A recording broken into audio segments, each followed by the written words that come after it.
Selamat petang, shalom, dan selamat bertemu kembali di program Randau Kehidupan. Bersama saya Edi Lindon Masilon. Kita sangat bersyukur dan memuji Tuhan atas kesempatan kali ini untuk bertemu sekali lagi dalam episode kali ini. Satu program yang akan kita bincangkan topik-topik yang menarik, khusus berkaitan dengan tema kita sepanjang musim ini, yaitu mengurus untuk guru sehingga dia datang. Dan di episode kali ini topik yang akan kita bincangkan bersama-sama adalah mengumpul harta di syurga. Baik, selamat bertemu sekali lagi kepada semua sahabat-sahabat sekalian, para penonton yang bersama-sama di Facebook Live. Dan kita ingat, saya ingin mengambil kesempatan ini untuk mengucapkan terima kasih karena bersama-sama dengan kami dalam episode kali ini. Seperti yang saya boleh lihat di Facebook komen ini, ada sudah komen dari sahabat kita yang pertama dari Inek Embun. Shalom semua, selamat bergabung dan selamat berandau. Terima kasih untuk komen ini dan juga reply dari Pastor Brian sendiri, pengurus Hope Channel Asia Tenggara. Saya akan coba membaca komennya. Selamat lemai mega ngagai kita sebelia. Oke, terima kasih untuk komen respon dari Pastor Brian sendiri. Nah, kepada sahabat-sahabat sekalian, tolong share pautan live ini kepada sahabat-sahabat dan keluarga Anda. Dan diingatkan sekali lagi, sekiranya Anda mempunyai sebarang komen ataupun sebarang pendapat, jangan malu-malu, Anda dialu-alukan untuk share di bahagian komen Facebook Live ini, ataupun boleh terus berhubung melalui WhatsApp Hope Channel Asia Tenggara di nomor +66 901 888 773. Anda bolehlah menggunakan kedua-dua platform ini untuk menyampaikan pendapat ataupun persoalannya. Baik, untuk topik kita hari ini, mengumpul harta di syurga. Saya percaya ada terlintas di dalam pikiran kita semua, bagaimana caranya untuk mengumpul harta di syurga. Apa maksudnya mengumpul harta di syurga? Dan tambahan itu, kita renungkan juga ayat ini, Markus 8 ayat 36 hingga 37, yang mengatakan, apa gunanya seorang memperoleh seluruh dunia tetapi ia kehilangan nyawanya? Karena apakah yang dapat diberikannya sebagai ganti nyawanya? Nah, melihat kepada konteks ayat ini, kita dapati bahwa untuk mengikuti Yesus harus ada pengorbanan yang merangkumi penyangkalan diri, memikul salib masing-masing, dan mengikuti Yesus. Bagi yang mahu mencoba untuk menyelamatkan nyawa mereka sendiri, dikatakan bahwa mereka akan kehilangan nyawanya. Tetapi mereka yang kehilangan nyawa mereka karena Yesus dan karena Injil, dikatakan bahwa ia akan menyelamatkannya. Barulah kita masuk dalam ayat di awal tadi, apa gunanya memperoleh seluruh dunia tetapi kehilangan nyawanya? Apakah yang dapat diberikan sebagai ganti nyawanya?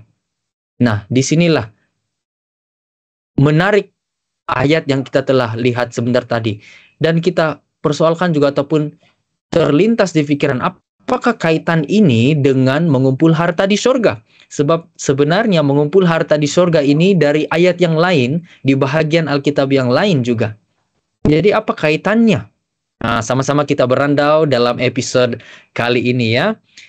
Sebelum saya memperkenalkan para panel yang sudah bersama-sama dengan saya ingin membaca lagi komen yang saya lihat di sini dari sahabat kita, Saudara Medin Lakuman Idin. Selamat malam Hope Channel Asia Tenggara, selamat berandau. Terima kasih untuk komen ini, terima kasih juga karena bersama-sama dalam episode kali ini. Baik, saya ingin memperkenalkan para panel yang sudah bersama-sama dengan saya. Panel pertama, Dr. Gerard. Beliau merupakan pensyarah di Asia Pacific International University dalam Fakulti Pengajian Agama. Dan panel kedua, Pastor Brian. Beliau merupakan pengurus di Hope Channel Asia Tenggara. Dan panel ketiga, Pastor Minsun. Beliau merupakan pastor daerah di Pandamaran dan Kelang, Semenanjung, Malaysia. Selamat datang pada semua panel. Terima kasih karena bersama-sama dengan saya. Baik. Sahabat-sahabat sekalian, mari kita berdoa terlebih dahulu dan saya akan pimpin di dalam doa. Mari berdoa. Bapa Surgawi, puji dan syukur kami ucapkan sekali lagi kepada Engkau, karena Engkau Tuhan yang baik, Tuhan yang menjaga kami. Dan pada saat ini, kesempatan ini kami akan berandau sekali lagi mengenai topik mengumpul harta di surga. Kiranya Engkau memberikan hikmat kepada setiap persatu kami di sini, para panel, dan khususnya kepada setiap yang menonton juga. Biarlah kami sama-sama dapat belajar, berandau, berbincang, dan dapat mempelajari sesuatu yang akan menguatkan kami, dan biarlah setiap persatu kami menerima berkat daripada perbincangan malam ini. Terima kasih Tuhan karena Engkau akan menyertai kami dalam randau episode kali ini. Semua ini kami minta dalam nama Yesus, Juru Selamat kami semua. Amin. Baiklah. Mari kita terus langsung masuk di dalam perbincangan kita. Kita kupas terlebih dahulu topik kita hari ini, yaitu mengumpul harta di surga. Nah, apakah yang dimaksudkan dengan mengumpul harta di surga? Adakah itu mengumpul harta secara literal di surga, ataupun ini merujuk kepada mungkin priority dan sebagainya? Dan pada pendapat para panel juga, apakah kaitan Markus 8 ayat 36 dan 37 yang kita bacakan di awal tadi dengan mengumpul harta di surga? Nah, inilah yang akan menjadi persoalan pembukaan kita. Jadi seperti biasa saya akan serahkan kepada para panel, siapa-siapa yang akan mulakan, Pastor Brian, Pastor Minsun, dan juga Dr. Gerard. Jadi apakah yang dimaksudkan dengan mengumpul harta di surga? Silakan para panel.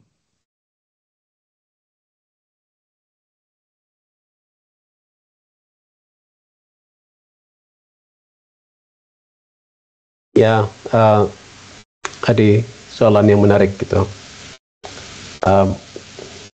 Bila kita bilang mengumpul harta, yang terlintas dalam pikiran itu adalah apabila kita menerima sesuatu, kita save dia, kita simpan dia dan letakkan dia dalam satu safekeeping ataupun tempat yang selamat. Bagaimanapun kalau kita lihat dengan lebih mendalam, lebih luas, dia bukan saja melibatkan apa yang kita terima, tetapi apa yang kita berikan juga. Contohnya, apabila kita mahu mempunyai lebih banyak yang diterima, maka kita akan memberikan sesuatu. Antara perkara yang kita berikan adalah masa yang kita ada. Sebab kalau kita tidak mempunyai masa, kita tidak mempunyai apapun modal ataupun apapun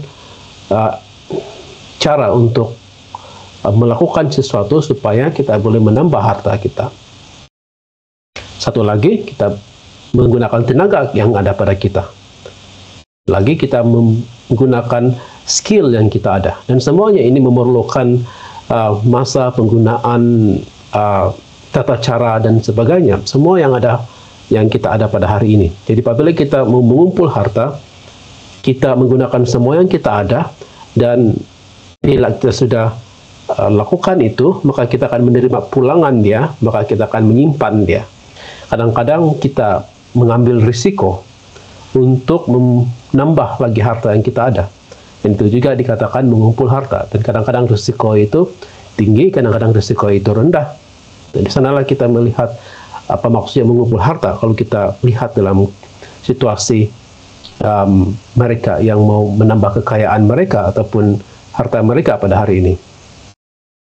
Kalau kita aplikasikan itu dalam konteks rohani, maka kita juga akan melakukan ataupun memberikan semua yang kita ada, yang kita miliki, itu untuk mendepositkan apa yang kita ada ke surga. Dan di sana Alkitab mengatakan tidak ada ngengat dan tidak ada karat. Tidak ada yang boleh merusakkan harta tersebut.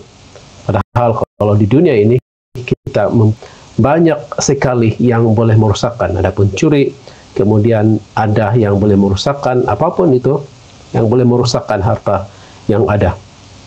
Jadi kita menggunakan masa, tenaga, skill, even apa yang kita sudah ada itu semua, dan banyak lagi hal-hal yang lain supaya kita boleh menyimpan, mendepositkan itu ke surga. Bagaimanapun, apa yang kita depositkan di sana itu tidak kelihatan. Kita tidak akan dapat melihatnya di dunia ini. Dan kalau kita jenis yang inginkan pulangan untuk kepentingan diri kita sendiri, untuk keselesaan diri kita sendiri, maka mengumpul harta di surga itu mungkin merupakan sesuatu yang mencabar, sebab mengumpul harta di surga ini kita menyimpannya di tempat yang kita tidak lihat. Bagaimanapun kita boleh melihat secara apa yang sebagai buah-buah daripada pelayanan itu, sukacita, damai, sejahtera, melihat kegembiraan orang lain dan sebagainya, dan lebih banyak jiwa-jiwa yang akan dibawa. Dan ini merupakan antara yang kita lihat dalam pengumpulan harta itu. Tetapi dalam semua yang kita lakukan ini, dia akan membentuk diri kita. Dan antara yang kita simpan itu adalah karakter kita sendiri. Sebab dia sudah membentuk kita. Apabila kita memberi, kita membentuk diri kita supaya tidak selfish, tidak tamak, ataupun tidak inginkan lebih banyak kekayaan, tetapi lebih kepada memberi dan memberi. Kita akan menjadi seperti sifat Kristus dan sebagainya. Jadi ini antara semua yang kita boleh consider, kita boleh lihat bila kita katakan mengumpul harta di surga. Dan Alkitab mengatakan banyak hal mengenai itu juga.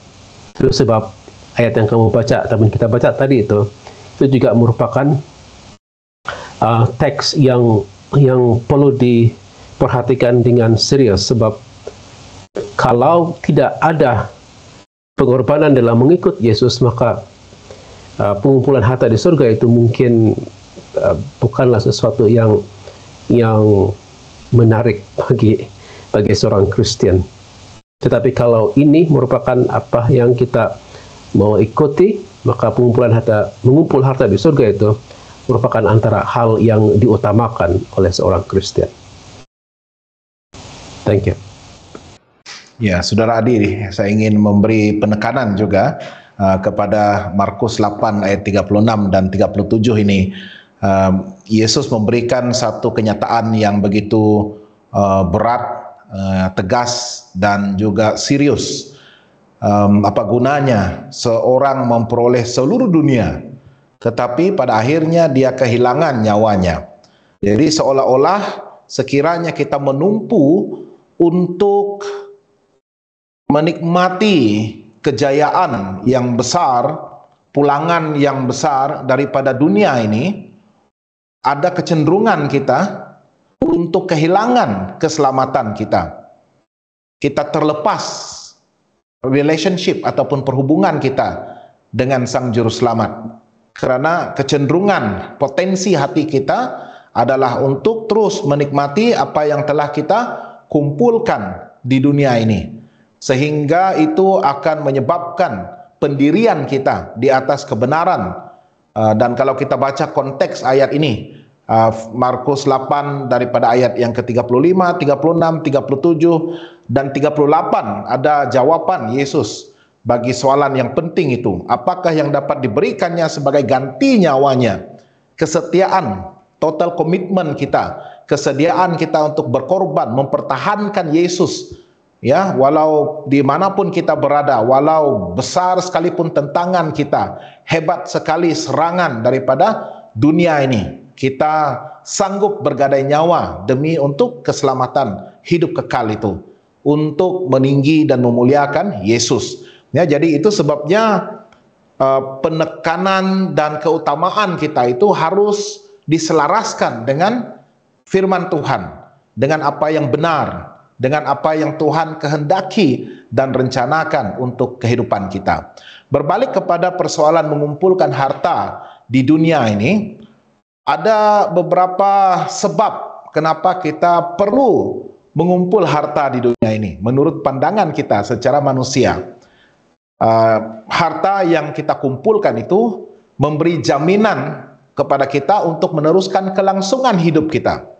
Dan biasanya untuk mengumpul harta, kita ada mengagihkan daripada pendapatan kita itu sedikit simpanan. Orang katakan simpanan untuk hari tua, ya. Tetapi ramai yang menikmati simpanan itu pada hari muda, dan apabila datang hari tua itu simpanan sudah habis. KWSP misalnya, bagi kita yang bekerja, kita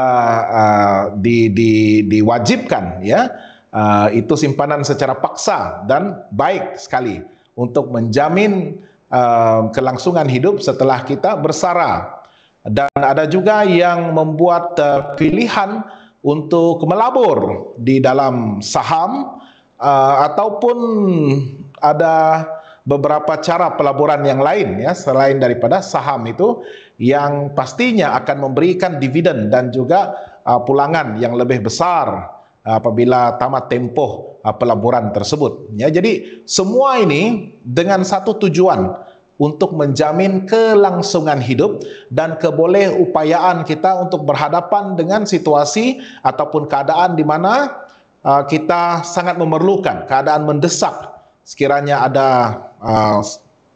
penyakit yang kronik yang memerlukan rawatan yang berbelanja besar, ataupun ketika berhadapan dengan malapetaka, bencana alam, kematian di dalam keluarga dan sebagainya. Jadi simpanan itu begitu penting, ya. Jadi apa yang menarik sekali adalah Yesus begitu tegas dalam Matius 6 ayat 19 ini, ya, janganlah kamu mengumpulkan harta di bumi, ya, tetapi kumpulkanlah hartamu di sorga. Ya, jadi ini merupakan satu kontras, satu bandingan yang begitu menarik sekali, ya. Kita mengumpulkan harta di bumi ini untuk meneruskan kelangsungan hidup, tetapi Yesus katakan kamu harus berhati-hati, ya, jangan sehingga harta di bumi ini akan menyebabkan kamu kehilangan keselamatanmu, ya, tumpuanmu, fokus kita, ya, pendirian kita, ketegasan kita di dalam kebenaran,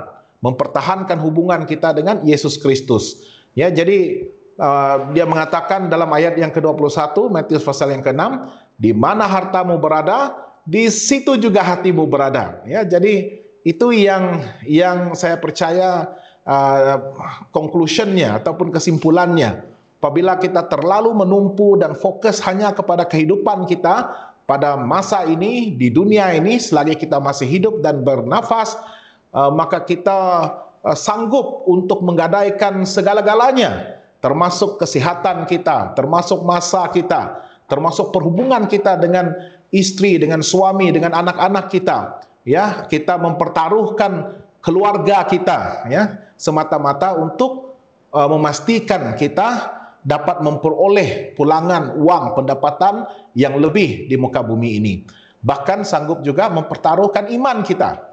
Ya, tidak lagi setia dalam memelihara sabat, ya, semata-mata untuk bekerja sepenuh minggu itu untuk mencari nafkah dan mempersiapkan pendapatan yang lebih untuk sebagai jaminan kelangsungan hidup. Ya, jadi itu yang menyebabkan kita akan terlepas keselamatan hidup kekal yang sememangnya harus menjadi tumpuan utama kita.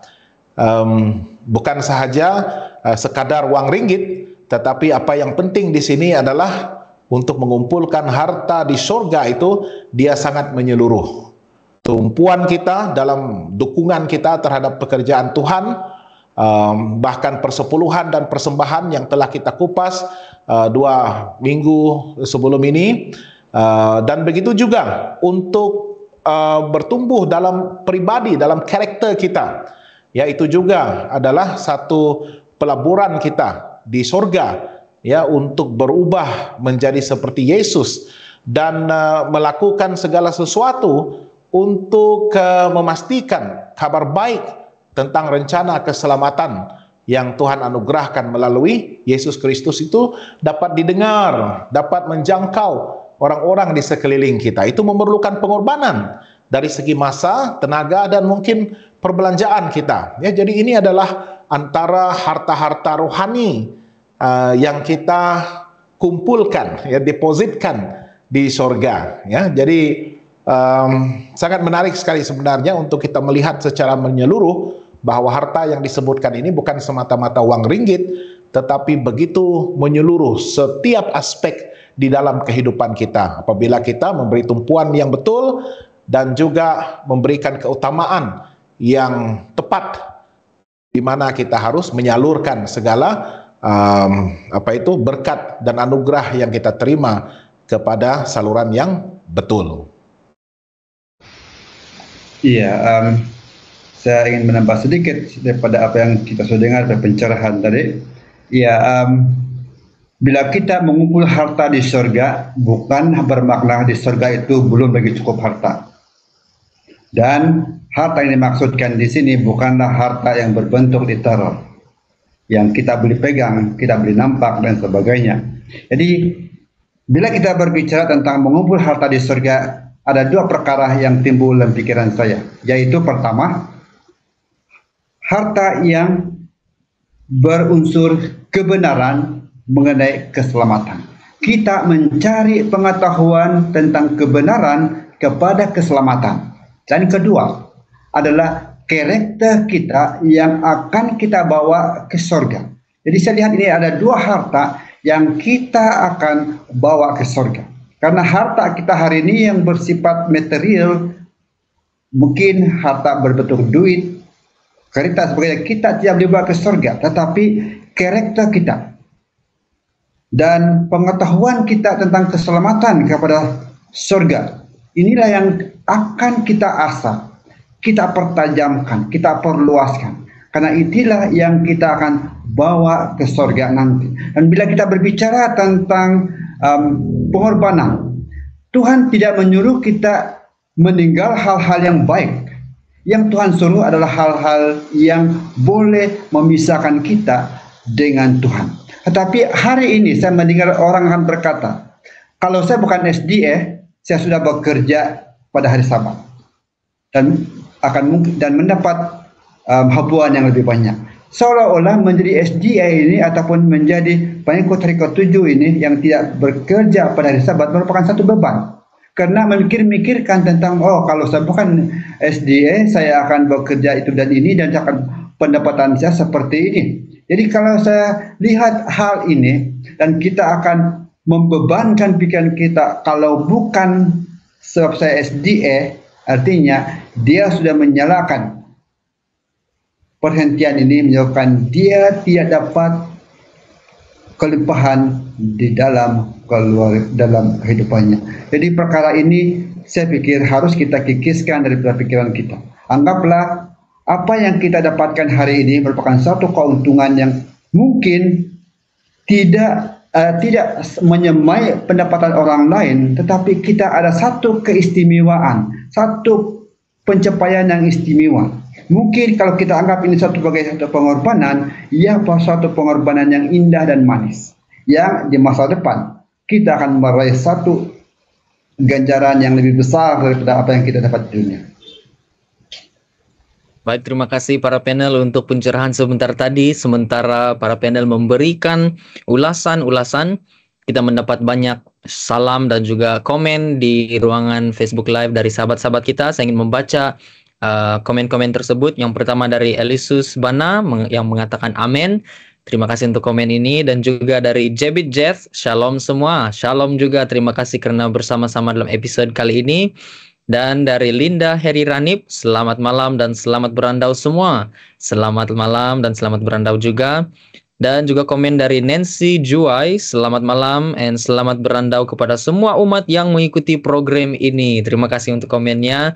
Dan juga Adeline 9, selamat malam semua, selamat berandau. Selamat berandau, terima kasih karena bersama-sama. Dan dari Nelsie Harry, good evening, is watching with you. Thank you very much for being with us in our episode today. Dan Maxine Michael, selamat malam, selamat berandau. Terima kasih untuk semua sahabat-sahabat yang telah mengikuti dalam episode kali ini ya. Dan seperti biasa, sekiranya Anda juga mempunyai pendapat ataupun persoalan, Anda dialu-alukan untuk menulis di ruangan komen Facebook Live.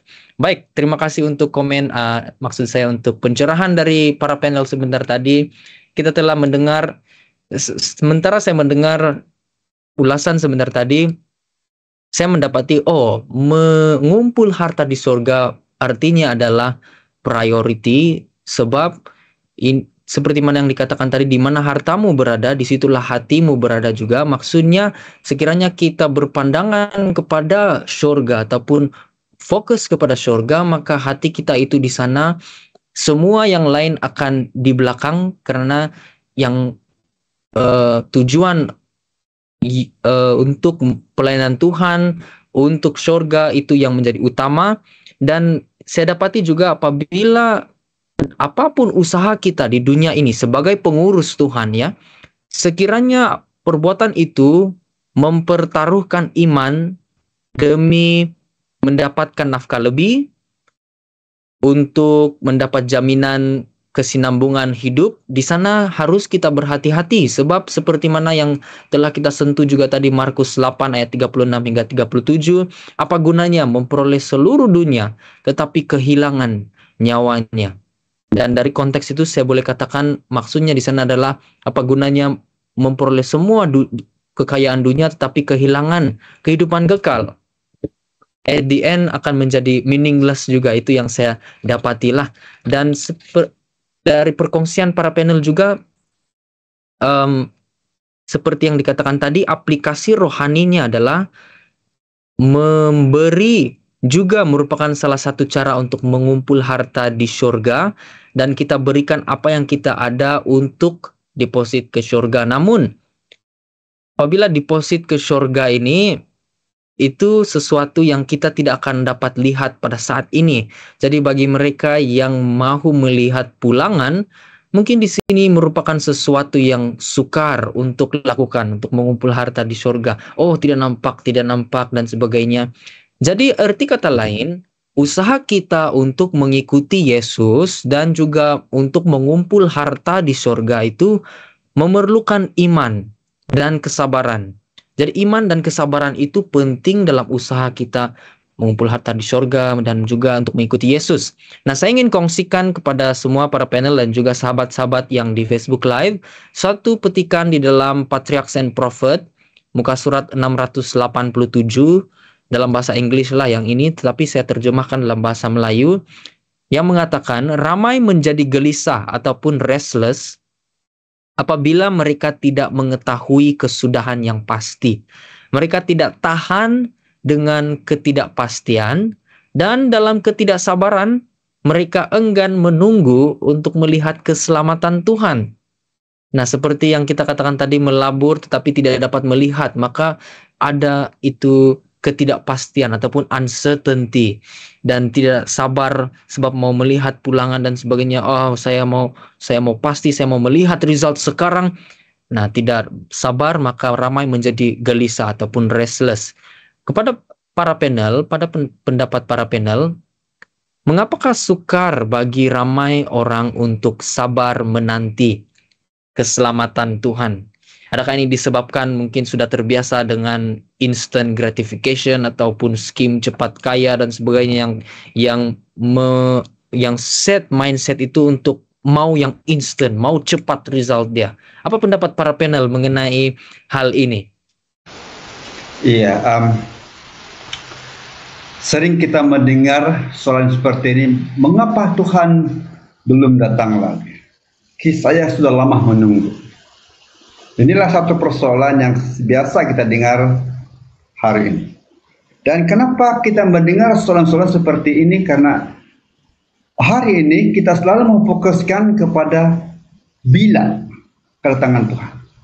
Tetapi kita lupa memfokuskan bagaimana proses persiapan kita kepada kedatangan Tuhan. Dan kita juga memfokuskan pikiran kita kepada proses Tuhan daripada apa yang kita harus buat sementara kita menanti kedatangan Tuhan. Dan apabila kita terus memfokus pikiran kita, maka kita akan menekankan kita kepada hal-hal yang mengapa Tuhan belum datang lagi. Kehidupan semakin berat, dunia semakin tertekan. Tetapi bila kita berbicara seperti ini, seolah-olah kita mahu mendesak Tuhan, kita mau memaksa Tuhan mau datang segera. Dan saya percaya hal ini bukan urusan kita. Bukan urusan kita untuk mendesak, memaksa Tuhan untuk datang segera. Karena Tuhan sudah menyediakan masa yang sesuai. Dan masa yang Tuhan tetap ini bukan dalam jangkauan pikiran manusia. Sebab segala rancangan jalan Tuhan itu tidak dapat dibaca, tidak boleh dijangkau. Dan saya rasa mengapa manusia berbicara seperti ini? Saya pikir satu sebab adalah dia hanya ingin melepaskan sahaja. Dan kalau Tuhan datang pada waktu selepas dia berbicara, kita tidak pasti yang orang itu selamat ataupun tidak. Dan satu lagi, mencari kepastian dalam Tuhan bukan urusan kita. Mencari sesuatu yang pasti dalam Tuhan hanya untuk memberatkan pikiran kita. Saya pikir kepada secara pribadi pendapat saya adalah biarkan hal yang dalam luar jangkauan pikiran kita untuk mengetahui, kita lepaskan kepada Tuhan. Karena itu adalah urusan Tuhan. Kita melakukan urusan kita yang menjadi bahagian kita. Yaitu, satu, kita bersedia. Kedua, kita menyediakan orang lain. Dan kita berusaha untuk menjadi berkat saluran kepada orang lain. Agar berita, kebenaran, kabar baik dapat disampaikan melalui aktiviti kita, kehidupan kita, tingkah laku kita, dan karakter dan bahasa kita. Kita memperkenalkan Yesus melalui kehidupan kita dan banyak lagi. Ya, Saudara Adi, saya percaya ini merupakan satu cabaran besar yang sedang berhadapan dengan kita pada dewasa ini. Ketidaksabaran. Ketidaksabaran itu merupakan kata berlawan daripada perkataan sabar yang merupakan sebahagian daripada buah Roh Kudus yang sudah pun matang dan masak dan akhirnya berbuah di dalam kehidupan kita. So sekiranya kita masih lagi tidak dapat membuahkan kesabaran itu, maka ada satu penentangan dalaman, penentangan pribadi kita untuk mengalahkan ketidaksabaran ini. Ya, terlebih pada zaman di mana segala-galanya adalah pantas dan segera. Kita lihat saja bagaimana perubahan daripada kemodernan kepada kecanggihan, dan sekarang ini seakan-akan pasca canggih, ya, di mana segala sesuatu itu sudah begitu pantas dan kita tidak lagi dapat mengejar kepantasannya itu, ya, dalam era kecanggihan dan yang canggih ini. Tetapi berbalik kepada persoalan ketidaksabaran ini, itulah yang menyebabkan kita gagal untuk mendengar suara Tuhan dan mengetahui serta memahami apakah tujuan dan kehendak Tuhan yang sebenarnya. Kita membaca Alkitab, kita rajin turun ke gereja setiap Sabat, kita mendengar khutbah yang disampaikan, dan bahkan kita juga melibatkan diri secara aktif dalam pelayanan di gereja. Tetapi karena langkah kita itu terlampau pantas dan inginkan result ataupun keputusan yang segera, yang instan, itu yang menyebabkan kita sering terlupa untuk berdiam dan memberi peluang kepada Tuhan untuk menjelaskan kepada kita, menjawab segala persoalan kita, dan menyatakan kehendaknya dalam segala sesuatu yang kita lakukan itu. Ya, Tuhan mempunyai masanya tersendiri. Kita tidak dapat mendesak, kita tidak dapat melampaui jadwal Tuhan. Dan saya percaya ketidaksabaran inilah yang sering menyebabkan kita terlupa siapa diri kita dan siapa Tuhan. Ya, kita ingin menjadi Tuhan. Ya, dan apa yang menarik sekali dalam pelaburan duniawi kita ini, itu juga terbawa-bawa, ya, sehingga kita mahukan satu result, keputusan yang pantas dalam setiap pelaburan yang kita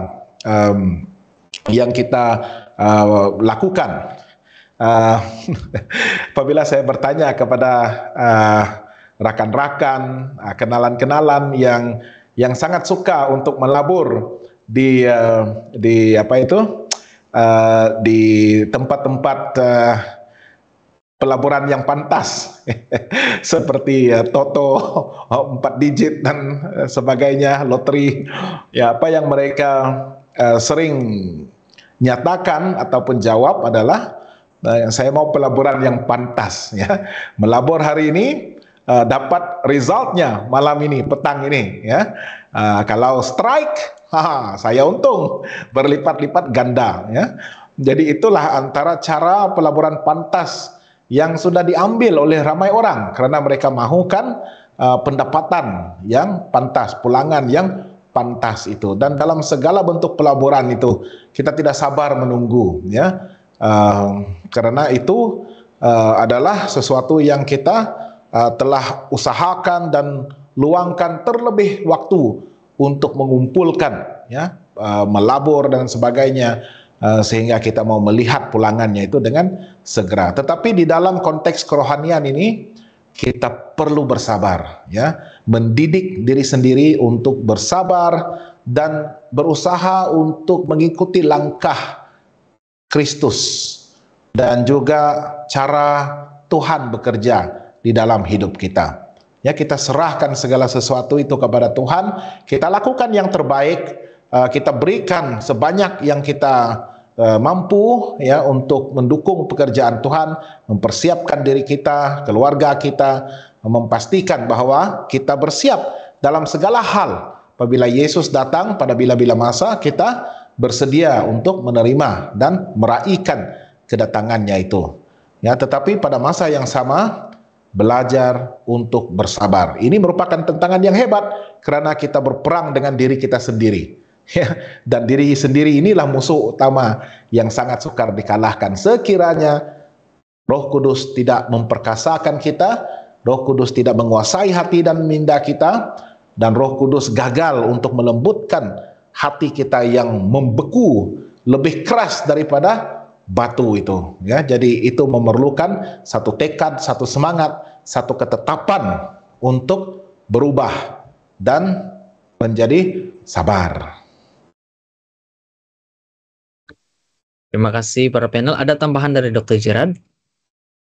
Iya, ada tambahan sedikit di sini. Saya mau sementara mereka ingat mengulas soalan itu tadi, saya terfikir pula satu senario berkenaan dengan hal ini. Kalau saya berfikir tentang mereka yang mau mencari harta dunia pada hari ini, ya, real duniawi, harta duniawi, kebanyakan mereka ada juga menunjukkan ciri-ciri kesabaran. Itu sebab mereka tidak secara pantas untuk mau mencari, tetapi mereka endure, mereka bersabar dan mereka menahan susah, senang, sukar, jatuh, bangun mereka, sehinggalah mereka selepas 40 tahun kemudian mereka sudah membina satu empire perniagaan yang besar. Jadi itu merupakan juga memerlukan satu kesabaran ataupun satu endurance untuk melalui masa-masa yang seperti itu. Cuma saya berpikir, kenapa mereka mau berfokus kepada itu?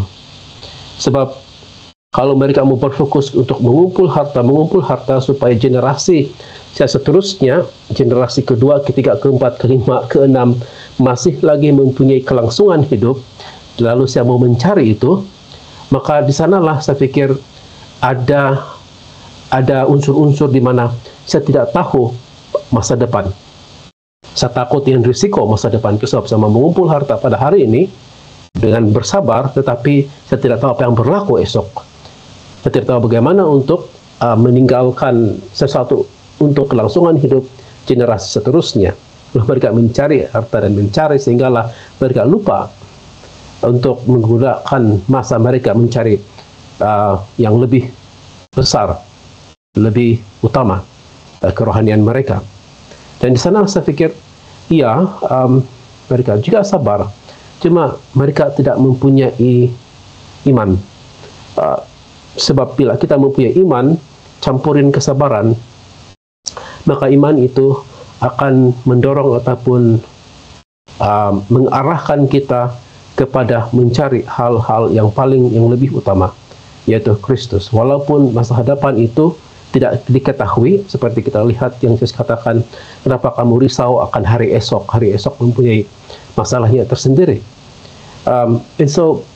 Tapi Yesus katakan, carilah dahulu kerajaan Allah dan kebenarannya. Dan di sanalah saya pikir kita mempunyai keresahan hari depan, kita mempunyai kesabaran untuk menunggu itu, tetapi kita mempunyai iman juga untuk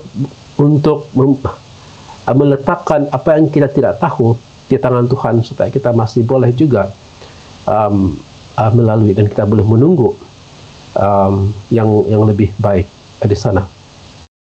And so in general, saya pikir kenapa manusia tidak sabar dari segi hal-hal mengenai hari esok untuk menunggu Tuhan, sebab mereka tidak ada unsur ataupun elemen iman surgawi di sana.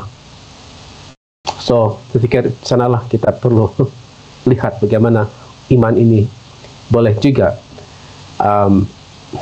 membantu kita untuk percaya dan setia kepada Tuhan. Baik, terima kasih Dr. Gerard, Pastor Brian, dan juga Pastor Minsun untuk ulasan sebenarnya tadi. Begitu menarik sekali. Memang tidak dinafikan bahwa di dalam kehidupan rohani kita itu kesabaran penting. Namun seperti yang dikatakan tadi, iman juga akan sangat penting sekali dalam kehidupan rohani itu, sebab banyak perkara yang kita mungkin sudah berusaha untuk bersabar tapi tidak dapat kita ketahui apa yang akan berlaku. Nah, disinilah seperti yang dikatakan tadi, kita menyerahkan kepada Tuhan, beriman dan percaya bahwa di dalam tangan Tuhan semuanya akan oke. Sama seperti itulah. Nah, saya ingin membaca satu persoalan di sini dari sahabat kita yang berkaitan dengan topik kita pada malam ini. Namun sebelum itu, satu komen dari Elda Sainim Gunting. Selamat malam semua. Selamat malam juga. Terima kasih karena bersama-sama dalam episode kali ini ya. Dan soalan dari sahabat kita, Saudara Midin Lakuman Idin.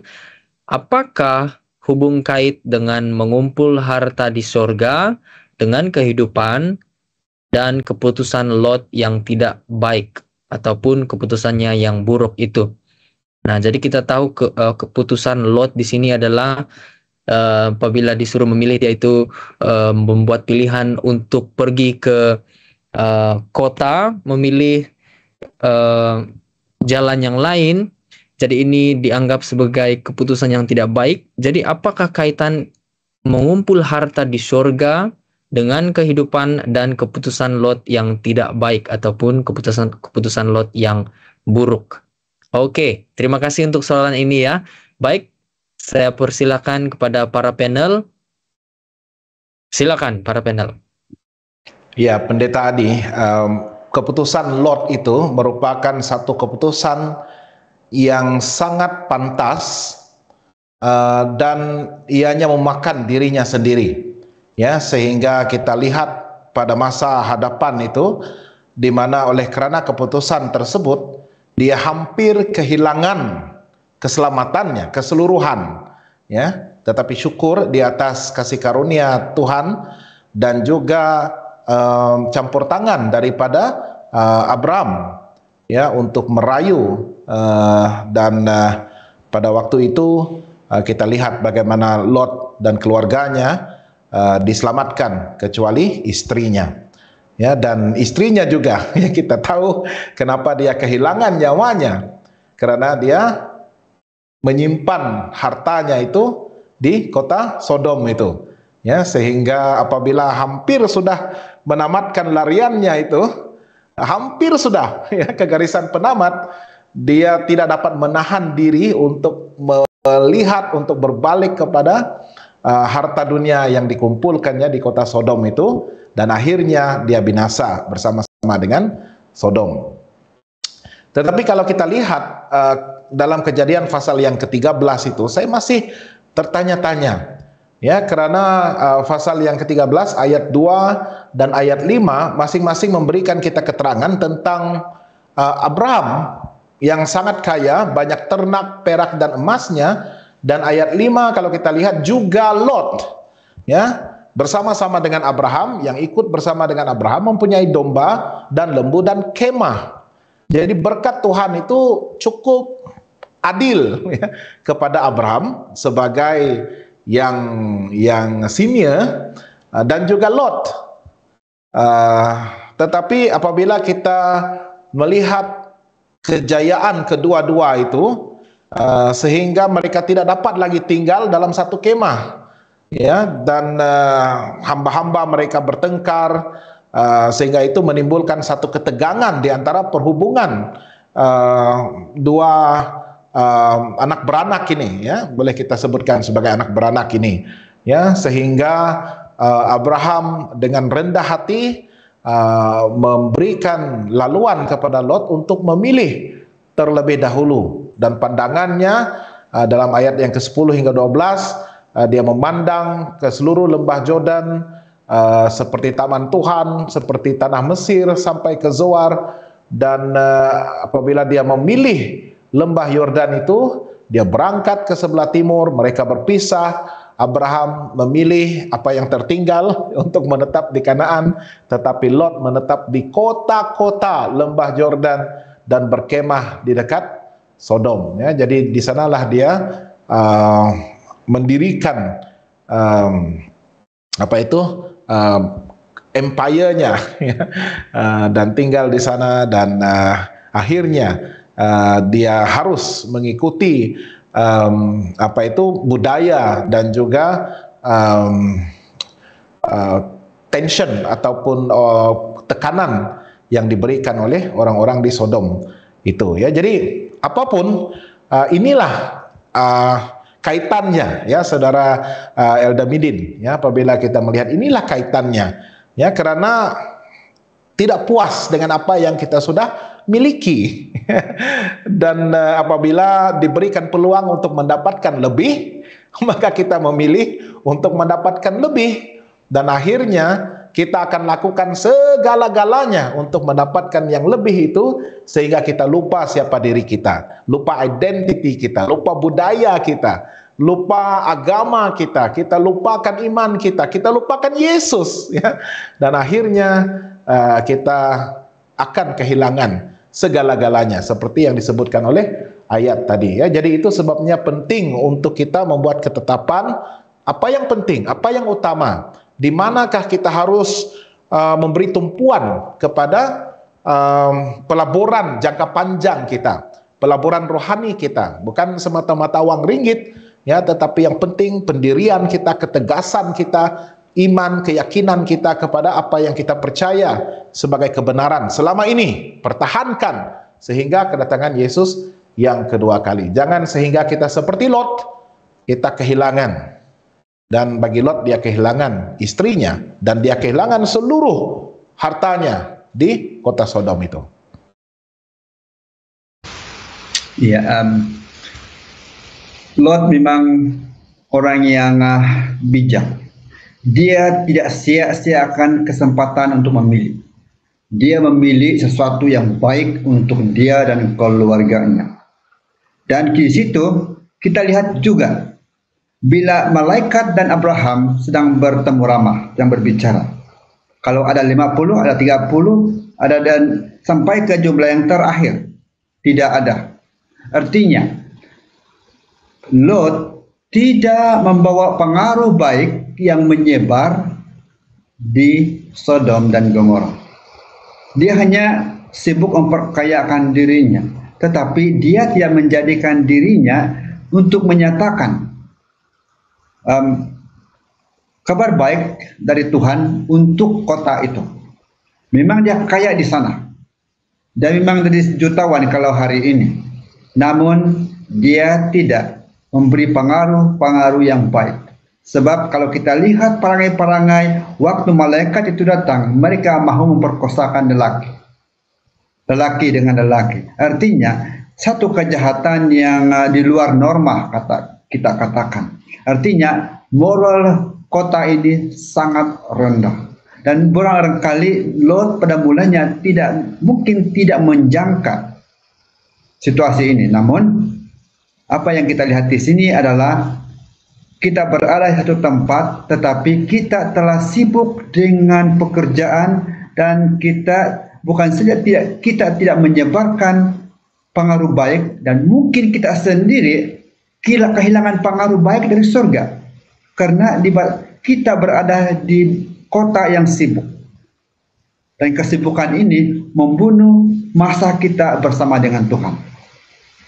Dan semuanya bagi saya adalah kegagalan seseorang itu mengelolakan hati dia sendiri. Terima kasih Pastor Brian dan juga Pastor Minsun. Jadi yang saya boleh katakan, apa yang ingin kita sampaikan di sini adalah bukan salah untuk tinggal di bandar, ataupun bukan salah untuk melabur ataupun membuat pilihan untuk mendapatkan nafkah yang lebih. Tetapi seperti yang kita melihat tadi, harus ada tumpuan dan keutamaan yang betul, di mana itulah sebabnya kita kembali kepada topik kita di awal tadi, mengumpul harta di surga, di mana priority ataupun hati kita itu, apa yang kita tumpukan atau fokuskan harus betul. Sebab seperti yang kita baca juga Markus 8 di awal tadi, apa gunanya memperoleh seluruh dunia tetapi kehilangan nyawanya akhir sekali. Jadi tidak ada gunanya kalau usaha kita fokus kepada dunia tetapi mengabaikan iman dan keselamatan. Seakannya kalau kita mau enjoy dalam dunia ini, mau mendapatkan segala-galanya, kecenderungannya di sana adalah sehingga kita terlepas kehidupan kekal. Jadi terima kasih untuk persoalan dari Elder Midin untuk membuka pikiran kita di sini, dan juga perkongsian dari para panel sebentar tadi ya. Kita mendapat satu lagi komen di sini dari Tina Gura yang mengatakan selamat malam. Selamat malam juga, terima kasih karena bersama-sama dalam episode kali ini. Jadi sekali lagi harus kita sadari bahwa setiap persatu kita di sini mempunyai pilihan. Kembali lagi pada poin ini, ada pilihan yang kita harus ambil, dan biarlah pilihan itu kita selaraskan dengan apa yang Tuhan inginkan, yaitu Dia mau kita untuk mengumpul harta di surga. Biarlah tumpuan dan fokus kita itu betul ya. Jadi ada tambahan terakhir dari para panel? Oke, tidak ada tambahan sudah. Jadi terima kasih untuk perbincangan kali ini. Terima kasih semua para panel dan juga sahabat-sahabat sepelayanan dan juga semua para penonton yang berada dalam Facebook Live ini. Nampaknya kita ada segmen nyanyian randau juga malam ini. Ya, Pastor Brian. Ya, sebelum kita membuat kesimpulan terakhir, saya rasa eloklah kita mendengar satu bait daripada lagu Aku tak ingin harta ataupun harta dunia, ya Tuhan tidak ku endahkan, ataupun dalam lagu Sion ini dia punya tajuk adalah Aku tak cinta dunia ya. Jadi mari kita dengar. Aku tak cinta dunia dan kekayaannya, hanyalah surga mulia, tempat yang bahagia.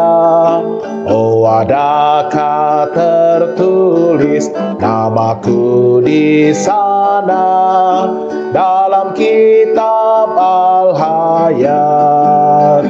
Di surga yang bakal, adakah tertulis namaku di sana dalam kitab Al-Hayat? Di surga yang bakal. Yang penting sekali adalah, adakah nama kita sudah tertulis di dalam buku kitab kehidupan di surga? Dan itu penting bagi kita untuk mengumpulkan harta kita di surga, karena di mana harta kita berada, disitulah hati kita. Terima kasih Pastor Brian untuk segmen nyanyian Randau ini, dan beberapa komen terakhir dari para viewers. Yang pertama dari Elda Midin, amin dengan diskusi Sekolah Sahabat dan pencerahannya.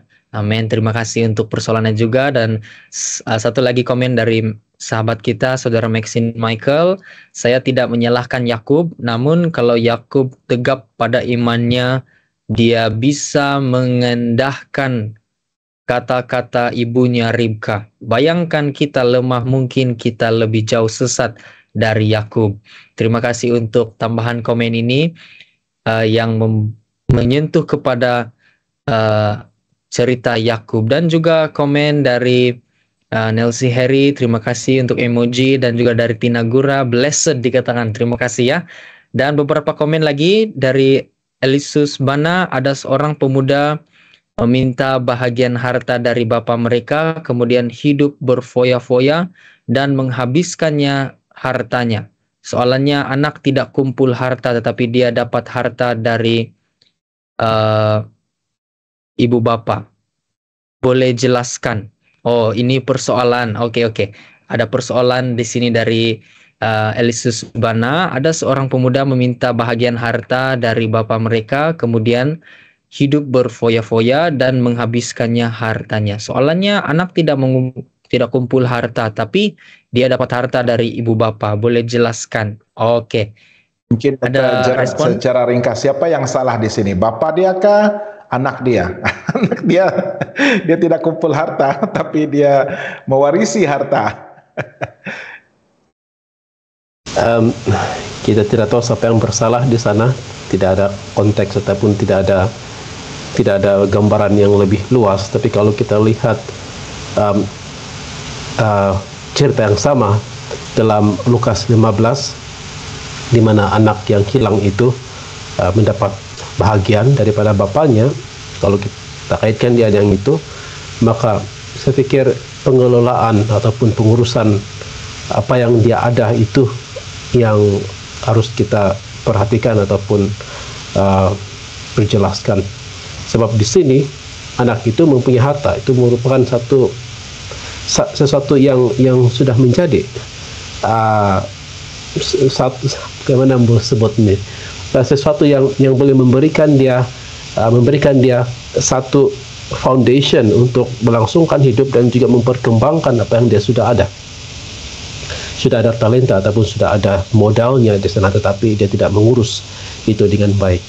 Dan di sana ayahnya itu, kalau kita lihat apa yang berlaku dalam Lukas 15, itu sudah sebahagian daripada apa yang boleh dilakukan oleh seorang ayah kepada anak. Jadi itu memang sebahagian daripada culture-nya sudah di sana. So bila kita lihat kepada hal tersebut, saya pikir kita harus fokuskan kepada bagaimana kita boleh menguruskan apa yang kita sudah ada itu dengan bijaksana, supaya bukan sahaja kita boleh hidup dengan baik, tetapi boleh memperkembangkan itu dan juga boleh membawa lebih benefit, faedah, berkat kepada mereka yang di sekeliling. Bukan dalam jangka masa pendek. Sebab kalau kita lihat cerita dalam Lukas 15 itu, banyak di sekeliling dia menerima faedah dalam jangka masa pendek, tetapi bukan sesuatu yang baik, tetapi untuk kepentingan masing-masing di sana. Jadi pengurusan itu haruslah merujuk, menumpukan kepada apa faedah yang boleh terima dalam jangka masa pendek, jangka masa panjang untuk kelompok ini, tetapi juga untuk yang lebih luas lagi. Thank you. Baik, terima kasih responnya dari Dr. Gerard. Saya teruskan membaca komen-komen dari sahabat kita sebelum kita tutup. Yang seterusnya dari Jebit Jet, amin dikatakan, amin, terima kasih. Dan juga dari Inek Embun, amin, thank you very much. Thank you juga. Dan dari Elda Sainim Gunting, amin. Terima kasih semua. Terima kasih untuk komennya. Dan dari Saudara Maxine Michael, segmen yang sangat menarik pada malam ini. Terima kasih karena bersama-sama dalam episode kali ini juga. Dan dari Elda Midin sekali lagi, benarlah kata Yesus, di mana hartamu, disitulah hatimu. Kalau kita lihat istri Lot, hatinya tidak lupa hartanya di kota Sodom. Ya, terima kasih untuk tambahan ininya. Jadi penting sekali untuk kita meletakkan harta kita di surga, dan biarlah hati kita juga kepada Yesus Kristus. Oke, terima kasih untuk tambahan dari para viewers. Kita akan berdoa pada saat ini. Saya ingin menjemput Pastor Minsun untuk doa penutup.